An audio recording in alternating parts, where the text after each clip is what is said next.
The Misinterpretation of Tara Jupp is about a 17-year-old girl, Tara, who lives in Cornwall with her big family, 7 brothers and sisters, and it's the beginning of the 60s, 1962.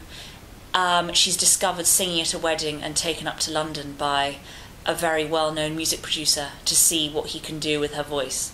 And the book is about what happens to her in London and her sisters and what happens to her by the end of 1962, this big year pre-Beatles. The way that I write is probably slightly more shambolic than I would want it to be and than other authors are. I didn't realise it was going to be such a big book when I started out. It's bigger than any other book I've written before, but I think that's probably just because I kind of hadn't got to the end at the point that I thought I would have done.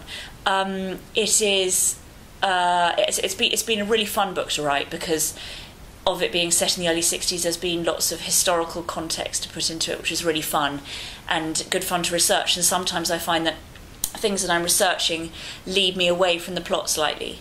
So you'll try and find out one thing that happened in that particular month of that particular year, and suddenly you're thinking, oh, that would be quite interesting if that character had been there or done that. And I think that's one of the reasons why it's quite big.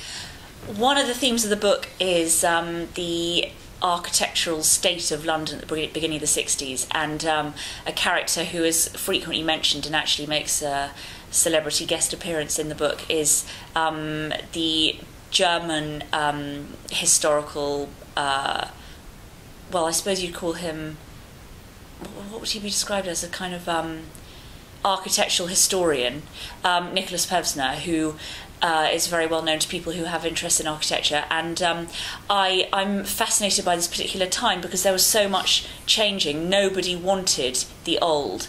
Everyone wanted to get rid of things. The massive arch that was at Euston or the Coal Exchange, these were buildings built in Victorian times that were being absolutely dismissed as pretty much as rubbish and taken down.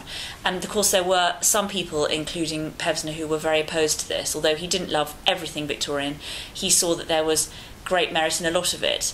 And I felt like this was quite a good symbol for everything that was happening at this time, the big change that was actually about to happen with the whole kind of explosion of the music scene and everything like that. So it was kind of a period in history that's sitting right on the cusp of something, which I was really interested in.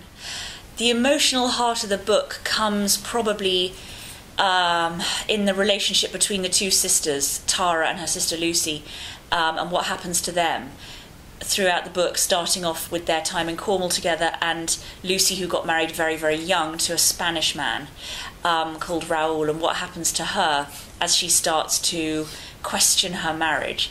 And for Tara, it's everything that happens to her is a kind of first-time experience when she comes to London. She's not quite 18, so it's all about her coming of age, I suppose, and how these two sisters kind of grow apart but then grow back together with their childhood friend Matilda, who's become a very famous 60s society model in between them. Okay, my top tips for writers are to start, because a lot of the time people say, oh yeah, I'm thinking of writing a book, to which you sort of have to say, well, start, because that's actually the hardest thing. And sometimes in the morning the most difficult thing is physically sitting down and picking up the pen or turning on the computer or whatever it is. And obviously now the computer, there's just a million distractions, so that's pretty difficult, just sitting down and beginning. I kind of tend to think of it in little essays rather than in one whole thing, because I find that if I'm thinking, okay, I've got to get from page 1 to page 500, that's pretty terrifying. But if you break it up and think, okay, this chapter is going to be about this, and I've just got to get to the end of that, it's a much easier thing to do. That would be my key bit of advice. And apart from that, I would just say, don't get worried if you feel like you're straying off topic, because quite a lot of what you write will be cut, but it all helps. Everything will help it in the end. It's kind of obviously better to write too much and then cut it back. The way that I write normally is straight onto the computer, because I actually quite like the physical act of typing, and I always have done. So when I was little, I used to borrow my dad's electric typewriter, and I just found it really satisfying. For some weird reason, the actual typing motion. So I quite like just typing, and I find if I'm on a train or something, I'll do longhand, and then type it up later. But it's nice to be able to take a computer to a library or to sit with it in a different situation, but to have that power to delete a whole paragraph and not just look at a blotchy page of mess at the end of the day, make you feel like you've done something.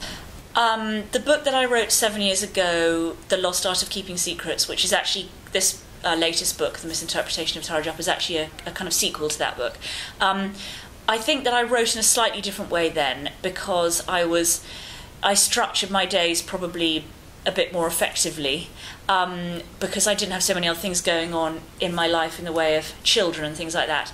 But now I find that I kind of don't quite know when I'm going to get the run of time that I used to have. So I might just sit down and think I'm just going to do 20 minutes here, and instead of thinking, oh, it's only 20 minutes, you kind of can find that you can do a bit of a blast on that time and get more done than maybe you would do if you think, oh, I've got 3 hours. I find sometimes if you have short bursts of time, you almost get more done, weirdly.